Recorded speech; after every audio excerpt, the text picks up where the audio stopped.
T'as beaucoup de gens aujourd'hui qui galèrent à perdre du poids, qui galèrent à évoluer, qui sont bloqués dans leur transformation physique à cause des écarts alimentaires. Ils font des restos avec les potes, ils font des soirées à droite à gauche, des dîners, des repas de famille, des machins, et ça les empêche d'évoluer, ou du moins ça les ralentit très fortement. Et de l'autre côté, t'as l'extrême inverse, des gens qui disent non à tout, ne sortent plus, ne font rien d'autre que leur diète, leur sport, travail, voilà, tu vois. Et ils disent non à tout. Selon moi, il y a vraiment un problème de curseur. Les gens, c'est tout l'un, tout l'autre, et t'en as beaucoup qui s'en sortent pas à cause de ça. Pour moi, c'est un problème parce qu'en fait, gérer un écart alimentaire, c'est hyper simple en fait. Quand tu sais ce que tu fais, quand tu sais comment gérer le coup. Voilà, moi, j'ai plein de clients, je vous mettrai des photos. Je vous garantis que ces mecs-là ont fait des écarts alimentaires pendant leur transformation, et pourtant, ça a pas mis 3 ans. Hein. Il y en a, c'est 3-4 mois. C'est pas mensonger, c'est la vérité. On peut vraiment changer physiquement en quelques mois si on sait sur quoi jouer. Et je te garantis que sur un trimestre, sur 6 mois, peu importe, tu auras forcément des écarts, tu auras forcément des trucs, des événements de famille, entre potes, tout ce que tu veux. Donc, il va falloir apprendre à les gérer. Et c'est ça le plus important, en fait. C'est pas de dire non à tout, de dire oui à tout, c'est d'apprendre à gérer. Vous allez voir, je vais vous parler de tout ça aujourd'hui. Quelques clés que j'applique avec mes clients pour gérer les écarts alimentaires. Et vous allez voir que c'est pas bien compliqué. Mais avant de parler de tout ça, selon moi, c'est important de se poser plusieurs questions sous-jacentes par rapport à ces histoires d'écarts alimentaires. C'est déjà, pourquoi tu le fais? Pourquoi tu les fais? Je te donne un exemple concret. Moi, je connais beaucoup de gens, ils vont toutes les semaines à un repas entre potes, avec certains amis, famille, machin, j'en sais rien, un oncle, tout ce que tu veux. Ils y vont pour faire plaisir. C'est-à-dire qu'ils disent oui pour pas dire non, tu vois. Ils disent oui pour pas se retrouver dans la situation de devoir se justifier, tu vois ce que je veux dire. Je suis sûr qu'il y en a plein dans ce cas-là.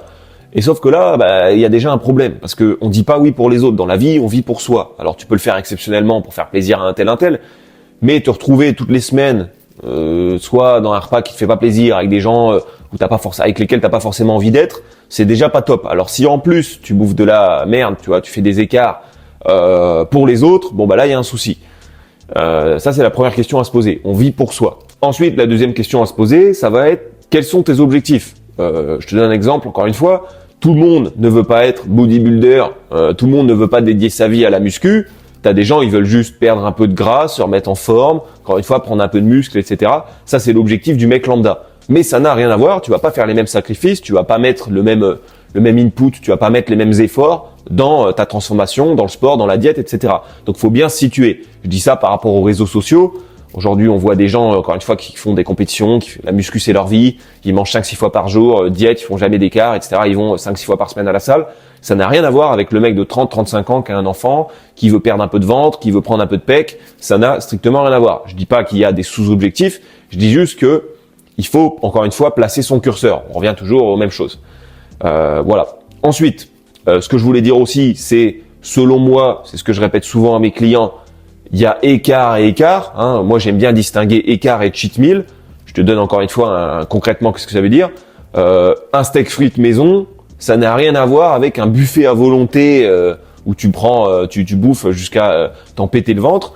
Un restaurant de qualité, ça n'a rien à voir avec un tacos 4 viandes supplément cheddar, tu vois. Ça n'a rien à voir. Ou une raclette, ce que tu veux. Donc, il faut encore une fois placer son curseur. Des écarts alimentaires, c'est parfaitement gérable. Pour le mec lambda, encore une fois, je vous remettrai les photos là, qui veut perdre du poids, un peu l'objectif du mec lambda, c'est largement gérable et on va voir comment par la suite. Par contre, bouffer raclette toutes les semaines et s'en mettre plein la panse, quel que soit ton objectif, ça va être très compliqué. Je vais pas te mentir, ça va être très compliqué. Donc déjà, il faut faire la part des choses de ce côté-là. Et pour terminer, j'ai envie de dire, le dernier point, ça va être une histoire de conséquences. Je me suis noté la conséquence. Quelles sont les conséquences que tu vas être prêt à accepter et quelles sont les conséquences que tu vas avoir par rapport à ce que tu vas faire comme écart alimentaire. Je te donne concrètement ce que ça veut dire. Le mec qui va faire son restaurant avec sa copine, machin, il va se faire une bonne bouffe, tu vois. Ça va pas avoir beaucoup de conséquences au niveau de la santé. Si le reste du temps il est carré, il y a pas de souci, tu vois. Il respecte son plan alimentaire, il respecte sa diète. C'est pas parce qu'il fait 1 ou 2 écarts de ce genre que ça y est, il va avoir des problèmes de santé, il va avoir un cancer demain. C'est pas du tout ce qu'on a dit. Par contre, voilà, quel que soit ton objectif, si tu prends encore une fois toutes les semaines, tu bouffes 2-3 fois au kebab, tu bouffes des tacos, tu bouffes des raclettes tous les week-ends, au niveau de la santé, c'est pas bon du tout, quoi. Tu vas avoir des problèmes plus tard. Ça, faut être honnête là-dessus. Et même si on trouve des gens parfois, moi j'en connais, et certains ont du mal à l'accepter, mais je connais des gars qui mangent des kebabs tous les jours, qui ont pas physiquement, ils sont bien, tu vois, ils ont l'air de sportifs et tout. Il y en a même qui font même pas de sport, mais physiquement ils ont pas de problème, ils sont bien, ils sont fins, ils sont secs, tout ça. Mais au niveau de la santé, c'est pas bon. L'apparence physique, oui, elle est liée à la santé, mais c'est pas directement lié, tu vois. Il y a un rapport, mais c'est pas directement lié. Donc ça, c'est important de le comprendre et c'est des questions qu'il faut se poser avant de parler d'écart alimentaire, selon moi. Maintenant, pour entrer dans le vif du sujet, pour gérer un écart alimentaire, j'ai envie de dire, on va avoir deux écoles. Et moi, c'est des techniques que j'utilise avec les clients ou même pour moi-même d'ailleurs, pour gérer tous ces événements, comme on a dit, les dîners, les repas de famille, etc. Tu as deux écoles. La première façon de procéder, je sais qu'il y a des gens dans des vidéos, là j'ai vu ça il y a pas longtemps, qui disent que c'est pas bien, que c'est de la merde, etc. Je suis pas du tout d'accord. Pour moi, ça fonctionne très bien. C'est le fait tout simplement de compenser en amont ou en aval. On va compenser un événement. On va prendre l'exemple d'un restaurant entre potes. Tu fais un restaurant entre potes. Tu sais que tu vas manger plus que d'habitude, probablement. Tu vas pas savoir les quantités, mais ça va être sûrement plus en termes de calories que ce que tu aurais mangé chez toi. Tu vois, tu aurais mangé ton poulet, tes légumes, j'en sais rien, ta salade, bref, j'en sais rien. Ça n'a rien à voir. Tu vas manger probablement plus de glucides, tu vas manger un peu plus gras, voilà, peut-être plus sucré, tu vois, je sais pas, tu vas manger un dessert, j'en sais rien. On va en reparler après un petit peu de quelques astuces, comment on peut gérer tout ça, on va en parler. Mais tu vas manger plus que d'habitude. Et tes macronutriments, ils vont pas être les mêmes que d'habitude. Eh bien, ce qu'on va faire, c'est qu'on va tout simplement compenser en amont, en mangeant, par exemple, le midi, d'habitude, tu manges du riz, de la viande et des légumes. Et ben, tu vas peut-être manger moins de glucides, ou voire pas du tout. Tu vas peut-être couper ton riz. Tu vas pas manger de riz. Tu vois, ça, c'est une stratégie qui fonctionne. Ou si tu prends une collation dans l'après-midi, je sais pas, du fromage blanc, un fruit, des amandes, et ben tu vas te passer du fruit, par exemple. Tu vois, tout ça, c'est une stratégie très simple à mettre en place. Alors oui, on le fait à la louche, hein. On va pas calculer, tu vas pas aller au restaurant peser ce que tu manges. Ah tiens, je vais prendre mon application de macro, nutriments, de calories, je vais compter combien de calories. Non, on n'en est pas là. On n'en est pas rendu à ça. Ce que tu vas faire, c'est que tu vas juste compenser en mangeant moins et des macronutriments qui vont être apportés en grande quantité. Désolé, c'est ma flotte. Par le restaurant. Tu vois, tu sais que tu vas manger plus de glucides, bon bah tu vas manger moins de glucides dans la journée. Et en réalité, ça sert à rien d'aller plus loin, tu vois. Tu vas bouffer des frites au restaurant le soir, et ben tu vas manger un peu moins gras sur la journée ou un peu moins glucides ou les deux. C'est très simple en fait. Tu vois, je te prends l'exemple du riz, tu coupes ton riz de midi, ça à la portée de tout le monde, tu vois, sans rentrer dans des détails de nutritionniste machin, c'est très simple à mettre en place et ça marche extrêmement bien. Alors y a aussi d'autres façons de faire, hein. T'as un imprévu, on n'est pas obligé de planifier sa vie à l'avance. Mais par exemple, t'es en sortie, t'as été voir des amis après le travail, j'en sais rien. Vous décidez d'aller à la pizzeria ou à un restaurant, machin. On va regarder l'exemple du restaurant. Et ben le lendemain, tu t'appliques le même processus, quoi. Juste, tu manges moins de glucides sur un ou deux repas, ou pas de glucides, et c'est bon. Tu vois, ton écart, il est largement géré, quoi. Je parle bien d'écart ici. Je parle pas de buffet à volonté. Vous m'avez compris, hein, attention. Donc ça, tu vois, c'est la première stratégie, compenser. Maintenant, on n'est pas obligé de compenser avec la nourriture, hein. Tu peux totalement compenser avec le cardio. Une stratégie qui fonctionne très bien, que j'utilise à titre perso, que ce soit pour moi ou mes clients, c'est d'aller taper un cardio le jour J. Tu vois, par exemple, tu as ta séance de sport, le soir, tu sais que tu vas au restaurant, bah tu vas faire 30 minutes de cardio en plus à la fin, tu vois, typiquement. Encore une fois, oui, ça va probablement pas être juste en termes de calories. Tu vois, tu vas manger plus, mais les calories que tu as dépensées sur le cardio, ça va pas être exactement les mêmes que ce que tu vas manger au restaurant en trop. Oui, probablement. Mais bon, au moins, tu as compensé une partie, voire une bonne partie. Vous voyez qu'en fait, ce que j'essaye de dire, c'est que on s'en fout de la précision à la calorie près. Ce que je dis, c'est qu'en compensant à vue d'œil, à la louche, de manière intelligente, c'est largement faisable et c'est à la portée de tout le monde. Tu sais très bien que le restaurant, tu vas manger plus. Bon, bah, tu manges moins avant ou tu dépenses plus. C'est plié, tu vois. Souvenez-vous ce que j'ai dit au début. Vous êtes sûrement pas un bodybuilder de compétition. Sinon, déjà, vous feriez pas de restaurant. Et vous êtes sûrement pas à penser muscu, 7 jours sur 7, tu vois, que ce soit sur l'entraînement, la diète, et d'être 100% muscu toute ta vie. Je pense pas. Il faut simplement raisonner de manière intelligente, cohérente, et te dire que si t'en mets plus d'un côté, il faut que t'en retires de l'autre. Tu vois, ça s'arrête là. Hein. C'est les vases communicants, rien de plus, rien de moins. Donc ça, c'est la première stratégie. Alors je sais qu'on entend souvent des gens dire ouais, mais si je compense, après j'ai plus faim, donc quand j'arrive au restaurant, finalement je vais bouffer comme un malade, tu vois, parce que j'ai faim. Déjà, j'ai envie de te dire, normalement, si t'es dans une diète cohérente, même si tu enlèves des glucides sur un repas ou deux, et que tu manges par rapport à tes besoins, ta diète elle est correcte, normalement ça va pas t'affamer, ça va pas te détruire, tu vois. Même si tu fais du cardio avant d'aller au truc, pour garder l'histoire du restaurant, tu vas aller au restaurant dans la soirée, bon, tu sors du boulot, tu vas au sport, tu fais un peu plus de cardio, c'est pas censé t'affamer, tu vois. Au pire, tu arriveras au restaurant, tu auras un petit peu faim, tu vas manger et puis ça va se passer très vite. Normalement, t'es pas censé faire une crise de boulimie parce que t'as mangé 80 grammes de glucides en moins, tu vois. Faut pas abuser. Ou c'est parce que t'as fait 30 minutes de cardio en plus. Selon moi, ça va pas te tripler ta faim d'un coup comme ça. Donc ou alors c'est que ta diète elle va pas au quotidien. Donc ça pour moi c'est la première stratégie. Même si il y a beaucoup de gens qui sont pas pour, moi je suis totalement pour et ça fonctionne très bien, soit pour moi encore une fois ou pour d'autres personnes.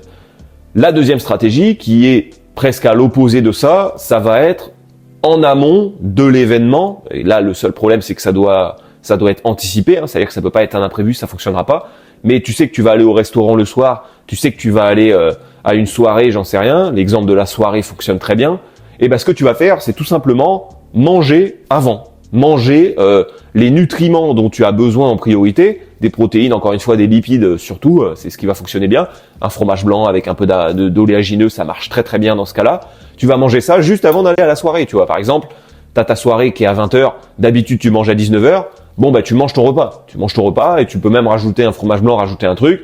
Comme ça, tu arrives à la soirée, t'as pas faim, tu vois, et t'es très bien. Tu vas pas avoir envie de te ruer sur des gâteaux apéros, tu vas pas avoir envie de picoler à balles, tu vas pas, ouais, je te garantis que si t'as le ventre plein, boire du punch, ça va pas te faire kiffer, tu vois. Et ça marche très bien, ce genre de truc fonctionne extrêmement bien et pour pas mal de choses. Évidemment, ça marche pas pour tout. Je veux dire, si t'as un restaurant le soir, tu vas pas te gaver de fromage blanc juste avant d'y aller. C'est évidemment totalement incohérent.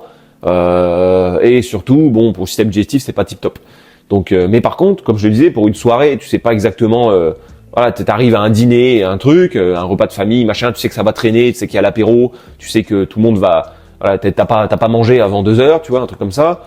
Et ben, 2 heures d'apéro, et ben ce que tu fais, voilà, tu un peu avant de partir, tu prends ta collation saine, simple, protéines, lipides, glucides un petit peu si t'as envie, mais surtout, je pense protéines, lipides. Et puis comme ça, t'arrives là-bas, t'es calé, t'es bien, tu sais que t'as tes nutriments dans le bide, t'attends un peu, t'es pas obligé de te gaver, encore une fois, sur les gâteaux, sur l'alcool, etc. Donc ça, c'est une technique qui marche extrêmement bien, que j'utilisais moi à l'époque, voilà, il y a quelques temps avant d'aller dans des soirées, ça marche très bien. T'arrives là-bas, t'es un peu calé, et puis tout le monde, tu sais bien comment ça se passe, il y a les apéros, ça dure une plombe, et ben au bout de 2-3 heures d'apéro, tout le monde a grignoté, tout le monde a bien picolé, et après, c'est l'heure de manger, tu vois, de manger le plat et tout. Bon bah là, si t'as bien calculé ton coup, t'as faim. Mais tu vois, je te parle même pas de se prendre la tête, hein. Finalement, y a pas de calcul à faire. Juste ta collation, tu la prends quand même avant d'aller à cet événement. Et t'arrives là-bas, t'as pas faim, tu te rues pas sur les gâteaux apéros, ou même, je sais pas, t'as un truc sucré, tu vois, il y a des chouquettes, il y a des machins. Bon bah tu vas pas avoir envie de te jeter dessus si t'as un truc dans le bide. Tandis que si c'est l'inverse, t'arrives là-bas, t'as faim, t'as les crocs, bon bah là tu vas dégommer tout sur ton passage. Tu vois, ça c'est vraiment l'erreur à ne pas faire. Donc voilà un petit peu les deux stratégies, je trouve qu'ils fonctionnent très bien, ça va dépendre des gens, ça va dépendre des événements, tu réfléchis, te prends pas trop la tête, hein. Moi l'autre fois je discutais avec un client qui me disait « Ah putain, j'ai mangé là-bas et tout, j'ai calculé, il y avait 120 grammes de viande, il n'y a pas besoin d'en arriver là, tu vois, il n'y a pas besoin d'en arriver là. » Bon voilà un peu pour ces deux petites astuces, donc évidemment à vous de faire votre popote, de voir les événements que vous avez régulièrement, qu'est-ce que vous pouvez mettre en place assez facilement, encore une fois le but c'est pas de devenir cinglé, et de passer sa vie à calculer des trucs, machin. Le fanatisme, ça n'a jamais aidé personne, tu vois. Et encore une fois, vous êtes sûrement pas un compétiteur, vous faites sûrement pas de la muscu votre vie. Mais voilà. Je voulais terminer la vidéo avec quelques erreurs évidentes, des trucs très faciles à mettre en place. C'est un peu des bons rappels à faire que les gens oublient parfois. Mais typiquement, l'alcool, quel que soit l'événement, t'es pas obligé, tu vois, même si tu dois trinquer, tu trinques ou tu veux trinquer avec tout le monde, avec des amis et machin, t'es pas obligé de boire 5 bières, 6 bières ou de boire 3 verres de vin, de boire du punch toute la soirée. On n'est pas obligé d'en arriver là, tu vois. Des fois, je discute avec des mecs, ouais, j'ai eu l'anniversaire de machin et tout, on a picolé tout l'après, me fait chier pour la diète. Bah non, tu bois un verre, 2 verres, si t'aimes bien l'alcool. Et puis terminer bonsoir. Je vais pas avoir le discours de base.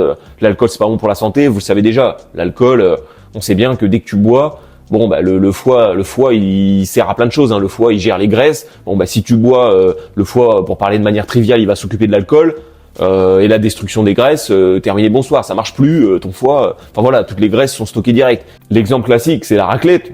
Tu vas pas picoler sur une soirée raclette. T'évites de le faire. Tu bois un coup avec tout le monde si t'as envie. Mais tu dois pas te retrouver dans une situation où t'as picolé. Encore une fois, combien de fois j'ai discuté avec des gens qui me disaient « Ah, fais chier, j'étais invité là-bas, on a bu toute la soirée. » Ben non, t'as bu toute la soirée, c'est parce que t'avais envie de boire toute la soirée, tu t'es laissé aller. Tu bois un verre, deux verres avec tout le monde, c'est terminé. Tu vois, personne te dira rien si t'as pas envie de boire plus. C'est une excuse personnelle, ça. Tu vois, il faut aussi dire la vérité. Et pour continuer sur l'exemple de la raclette, des conseils évidents, on évite de manger trop gras, on évite de manger trop sucré. T'es pas obligé de reprendre du dessert 3 fois. T'es pas obligé de bouffer 25 fromages, tu vois. Si tu fais une raclette, tu goûtes un peu le fromage et tout. Voilà, personne te dira rien si t'as pas envie d'en manger plus. Tu vois ce que je veux dire? T'es pas obligé de te gaver toute la soirée. Tu bouffes des pommes de terre, tu bouffes de la charcuterie simple, du jambon, tout ça. T'es pas obligé de te détruire, tu vois. C'est ça que je veux dire, c'est que faut être conscient de ce que vous faites. Au bout d'un moment, personne ne va te juger parce que tu te gaves pas, parce que tu te goinfres pas, parce que tu picoles pas. Donc ça, c'est de ta bonne foi, tu vois. C'est ta bonne volonté, c'est à toi de gérer le truc. Personne ne t'oblige à faire ça non plus, tu vois. C'est ça que je voulais dire. Enfin voilà, donc voilà pour ces deux petits conseils rapides, faciles à mettre en place quand vous voulez faire un écart. C'est largement gérable. Le plus simple selon moi, c'est de compenser en glucides autour de l'écart, avant, après. Sur un repas, sur plusieurs repas, c'est très simple à mettre en place, c'est rapide. Et en plus, ça va pas non plus te déclencher la faim à ce point-là. Tu vois, si t'es bien réglé, il y a pas de souci. L'autre stratégie, comme je disais, c'est de manger avant, un peu avant, quelques temps avant d'aller à l'événement. Comme ça, t'arrives, ça marche très bien pour une soirée. Tu vas pas te goinfrer sur les gâteaux apéro, picoler, etc., etc. Quand t'as le ventre plein, t'es beaucoup moins tenté. Je dis souvent, faut jamais vous retrouver dans deux situations. La première, c'est d'avoir faim et de rien avoir à manger, et de manger sans avoir faim. Ça marche pour la prise de masse. Ça marche pour la perte de poids. Les gens qui galèrent à prendre du poids, si jamais vous vous retrouvez devant un repas parce que vous avez enchaîné trop vite, tu vois, je dis une connerie, tu dois manger 5 fois par jour et tu te retrouves à rien avoir bouffé de l'après-midi, tu arrives chez toi, tu as encore 1500, 2000 calories à bouffer, bah ça va être très compliqué. Ou le mec justement qui cherche à perdre du poids, perdre du gras, bon bah faut jamais se retrouver dans une situation où tu es affamé, t'as rien prévu, t'as pas préparé de nourriture, tu rentres chez toi, tu es en retard. T'as la flemme de cuisiner, tu vois, il est tard, t'as été décalé par une réunion du boulot, ou t'as un mec qui t'a interpellé, t'as dû faire un déplacement un peu d'urgence, machin, j'en sais rien, t'as dû aller chercher un truc, et là t'arrives, t'as rien à bouffer. Si tu passes devant des cochonneries, tu vas les bouffer direct. Si tu vas faire des courses alors que t'as faim, tu vas acheter de la merde. Si tu passes t'as un kebab au bout de ta rue, bon bah t'as rien préparé, tu vas y aller, tu vois ce que je veux dire? C'est beaucoup plus simple de respecter sa diète quand on est organisé, on planifie ses repas, on mange à heure fixe, tu vois, tu fais les choses de manière cohérente, plutôt que d'être dans le chaos, de manger quand t'as faim, je préparais au moment venu. Tu m'étonnes, tu mets pas les chances de ton côté, ça c'est aussi une des bases de la nutrition. Bon les gars, merci d'avoir regardé, à bientôt, ciao.